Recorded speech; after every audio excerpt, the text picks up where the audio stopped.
उम्मीदवार का ऐलान कर दिया। जी हां, तीसरी लिस्ट सामने आई है बीजेपी की तरफ से और एक और उम्मीदवार के तौर पर मोनिका बट्टी को भी उम्मीदवार बीजेपी ने बनाया।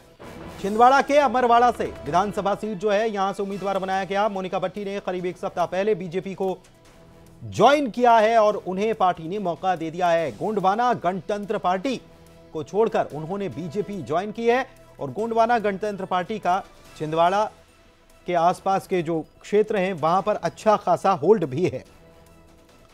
तो उन्होंने जैसे ही बीजेपी को ज्वाइन किया है उसी के बीच एक खुशखबरी उनके लिए आ गई है और बीजेपी ने उन्हें उम्मीदवार बना दिया। मोनिका बट्टी को उम्मीदवार बना दिया गया। छिंदवाड़ा के अमरवाड़ा विधानसभा सीट से अब वो बीजेपी की प्रत्याशी बना दी गई हैं। मोनिका बट्टी ने करीब एक सप्ताह पहले ही बीजेपी को ज्वाइन किया है। गोंडवाना गणतंत्र पार्टी में पहले थी और गोंडवाना गणतंत्र पार्टी यानी गोंगप्पा को छोड़ करके अब वो जब बीजेपी की हो गई हैं तो एक सप्ताह के अंदर ही एक अच्छी खबर उनके लिए, क्योंकि पार्टी ने उन पर भरोसा जताया है। शायद ये पहले ही बात हो गई हो कि मोनिका बट्टी यहां से उम्मीदवारी चाह रही हो और विधानसभा सीट से अमरवाड़ा विधानसभा सीट जो है छिंदवाड़ा की, वहां से उन्हें उम्मीदवार बनाया गया है। एक हफ्ते पहले ही पार्टी में आई और एक हफ्ते बाद अच्छी खबर उनके लिए आ गई। एक और उम्मीदवार का ऐलान किया गया। बता दें कि 2 लिस्ट पहले ही जारी की जा चुकी हैं और ये तीसरी लिस्ट, लेकिन तीसरी लिस्ट एक नाम की है। एक और उम्मीदवार के नाम का ऐलान बीजेपी की तरफ से कर दिया गया है। कल ही 39 प्रत्याशियों के नामों का ऐलान किया गया, जिसमें बड़े बड़े दिग्गज मैदान में उतार दिए गए हैं और 7 सांसद, जिनमें 3 तो केंद्रीय मंत्री हैं, उनको मैदान में उतार दिया गया है। और अब जो बीजेपी ने उम्मीदवार का नाम का ऐलान किया है, इसमें मोनिका बट्टी का नाम शामिल है। उन्हें उम्मीदवार बीजेपी ने बनाया है। छिंदवाड़ा के अमरवाड़ा विधानसभा सीट से ताल ठोकने वाली हैं, मैदान में उतरने वाली हैं। मोनिका बट्टी ने एक सप्ताह पहले ही बीजेपी को ज्वाइन किया है, बीजेपी में कदम रखा है और अब उन्हें प्रत्याशी बना दिया गया है। देखिए, ये आपको हम बीजेपी की तरफ से जो सूचना जारी की गई है चुनाव को लेकर, उसमें केवल ये एक नाम है और एक नाम आ जाया है। देखिए, इसमें केवल और केवल एक नाम है और नाम है मोनिका बट्टी का, जो कि गोंडवाना गणतंत्र पार्टी में थी और गोंडवाना गणतंत्र पार्टी को अलविदा उन्होंने कहा और बीजेपी को ज्वाइन किया। और बीजेपी को ज्वाइन करते ही बीजेपी को जाहिर सी बात है कि पता होगा कि उनका अच्छा होल्ड क्षेत्र में है। और चूंकि छिंदवाड़ा का ये मामला है तो आप समझ रहे हैं कि छिंदवाड़ा को कमलनाथ का कहीं ना कहीं गढ़ भी कहा जाता है और इस गढ़ को भेदने के लिए बीजेपी तमाम अपने तरीके से प्रयास कर रही है।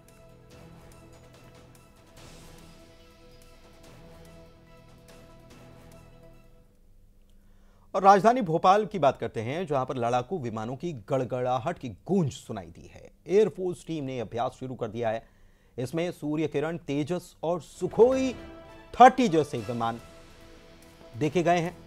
कुछ हेलीकॉप्टर्स हैं, सारंग, सूर्य किरण हेलीकॉप्टर्स हैं, तो तेजस और सुखोई तो लड़ाकू विमान हैं। और आपको बता दें कि भोपाल में वायुसेना 30 सितंबर को स्थापना दिवस मनाने जा रही है, जिसमें सेना के 50 फाइटर प्लेन्स बड़े तालाब के ऊपर से अपना कर्तव्य और भारत की सैन्य ताकत का प्रदर्शन करने वाले हैं। हेलीकॉप्टर, चिनूक समेत बाकी लड़ाकू विमान को भोपाल एयरपोर्ट पहुंचा दिया गया है। 28 तारीख से फुल ड्रेस रिहर्सल भी शुरू वायुसेना कर देगी।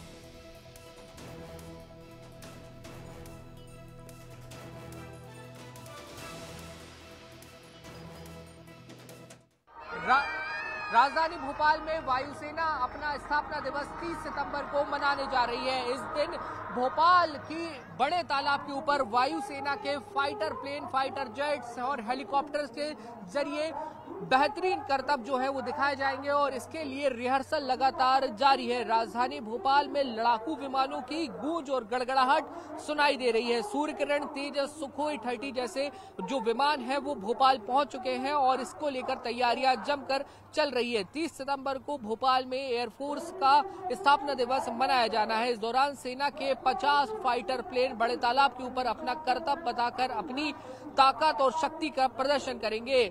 इस प्रदर्शन का आनंद आम जनता भी ले सकेगी और रविवार के दिन ये पूरा जो आयोजन है वो आयोजित होगा और इस प्रदर्शन को लेकर 28 सितंबर को एक बार फुल ड्रेस रिहर्सल भी की जाएगी। आप तस्वीरों में देख सकते हैं कि जो सेना के हेलीकॉप्टर हैं वो यहाँ पर अपने बेहद ही रोमांचकारी करतब दिखाते हुए नजर आ रहे हैं, एक दूसरे को पास कर रहे हैं, क्रॉस कर रहे हैं और आसमान पर तरह तरह की जो आकृतियां हैं वो यहाँ पर बताकर अपने कौशल का, अपने वैभव का, अपनी ताकत और अपनी शक्ति का प्रदर्शन करते हुए नजर आ रहे हैं। इस रिहर्सल को देखने भी भोपाल के बड़े तालाब पर बड़ी संख्या में लोग जो है वो जुटने लगे हैं। अब इंतजार है तो बस 30 तारीख का, जब वायुसेना के तमाम बड़े जेट्स जो हैं, प्लेन्स जो हैं, हेलीकॉप्टर है, लड़ाकू विमान है, वो अपना जोहर, अपनी शक्ति का प्रदर्शन करेंगे। वीडियो जर्नलिस्ट मनीष सेंगर के साथ न्यूज़ 18 के लिए भोपाल से वासु चौरे।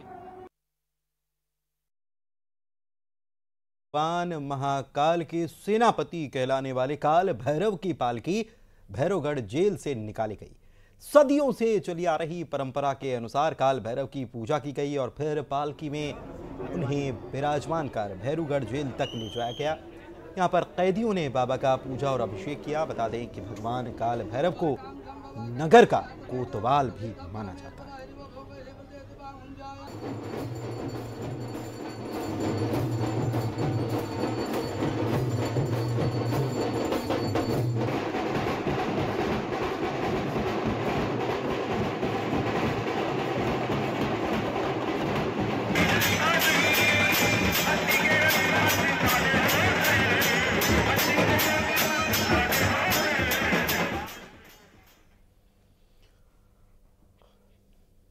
और चलिए बढ़ते हैं आगे अब बात करेंगे इंदौर की, जहां पर स्कीम नंबर 53 के प्लॉट धारकों ने इंदौर विकास प्राधिकरण के अधिकारियों के सामने अर्धनग्न होकर प्रदर्शन किया है। लंबे अरसे से आईडीए के द्वारा एनओसी जारी नहीं किए जाने से प्लॉट धारक परेशान हो गए हैं। इनका ये कहना है कि 28 साल हो चुके लड़ते लड़ते, लेकिन अब तक प्लॉट नहीं मिल पाया।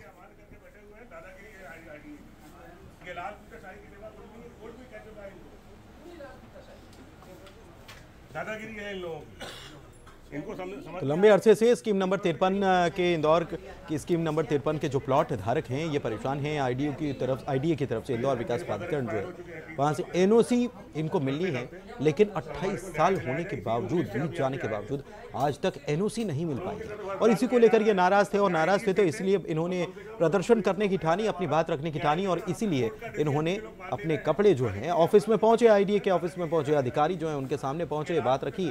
फिर भी जब बात नहीं बन पाई तो इन्होंने प्रदर्शन स्वरूप, विरोध स्वरूप इस तरीके से इस बारे में कहना चाहूँगा कि ये जो प्लॉट की बुकिंग हुई थी, ये हमारी पहली पीढ़ी ने प्लॉट की बुकिंग की थी। उस पहली पीढ़ी में से करीब काफ़ी लोग जो बेचारे जा चुके हैं, और आज जो आपके सामने खड़ी दूसरी पीढ़ी में, हालांकि मैं पहली पीढ़ी से हूँ, लेकिन क्या है कि मुझे लड़ते लड़ते आज 25-30 साल हो गए। तो हम ये चाहते हैं कि हमारी जो दूसरी पीढ़ी कम से कम इनके सामने तो इस प्लॉट का निराकरण हो जाए, उनको प्लॉट मिल जाए। हम रघुवंशी गृह निर्माण संस्था के सदस्यगण हैं। इस संस्था को हम तकरीबन पूरा पेमेंट कर चुके हैं, परंतु आईडीए ने इन्हें एनओसी नहीं दी है। उसके बारे में पता करने पर पता चला कि 1996 में सदाशिव वर्सेस आईडीए में माननीय हाईकोर्ट ने स्कीम नंबर 53 को क्वाश कर दिया था, और एलपीए 45/98 में हाईकोर्ट ने इसी डिसीजन को बरकरार रखते हुए पूरी स्कीम को सिरे से निरस्त करते हुए आईडीए को निर्देश दिया था कि आप चाहें तो नई स्कीम लगा सकते हैं, परंतु ये स्कीम अब एग्जिस्ट नहीं करेगी।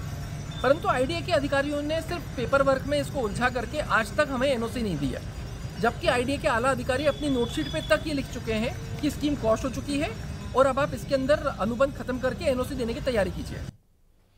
और इसी के साथ तेज खबरों का सफर यहीं होता है समाप्त, लेकिन खबरों का सिलसिला लगातार जारी है। बने रहिए न्यूज़ 18 मध्य प्रदेश छत्तीसगढ़ पर।